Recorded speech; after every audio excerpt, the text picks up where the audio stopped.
बिस्मिल्लाहिर्रहमानिर्रहीम। अस्सलाम वालेकुम दोस्तों, माजिद राना के साथ अलिफ न्यूज़ में खुश आमदीद।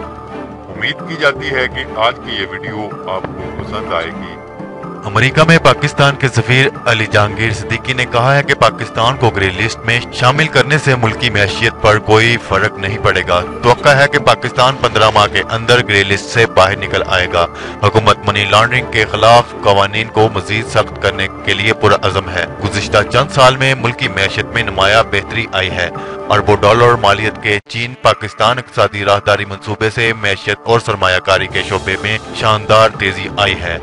हफ्ता को अमेरिका में पाकिस्तान के सफीर अली जहांगीर सिद्दीकी ने गैर मुल्की टीवी चैनल से गुफ्तगू में उन्होंने कहा कि पाकिस्तान को पेरिस में कायम फाइनेंशियल एक्शन टास्क फोर्स की निगरानी की फहरिस्त में शामिल करने से मुल्की मैशियत पर कोई खास फर्क नहीं पड़ेगा।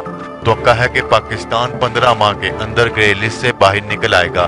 पाकिस्तानी सफीर ने कहा कि हुकूमत मनी लॉन्ड्रिंग के खिलाफ कवानीन को मजीद सख्त करने के लिए पुरअज़म है। पाकिस्तान की इक़्तिसादी सूरत हाल के मुतालिक उन्होंने कहा कि गुज़िश्ता चंद साल में मुल्की मैशियत में नुमाया बेहतरी आई है और गुज़िश्ता माली साल के दौरान इक़्तिसादी तरक्की की मजमूई शरह नमू 5.5% रही है। अरबों डॉलर मालियत के चीन पाकिस्तान इक़्तिसादी राहदारी मंसूबे से मैशियत और सरमायाकारी के शोबे में शानदार तेजी आई है। एक सवाल पर उन्होंने कहा कि ट्रंप इंतजामिया पाकिस्तान और अमेरिका के दरमियान ताल्लुकात और अफगानिस्तान में अमन के हसूल की अहमियत का इतराफ़ करती है।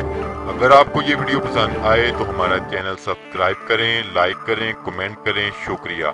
पाकिस्तान जिंदाबाद।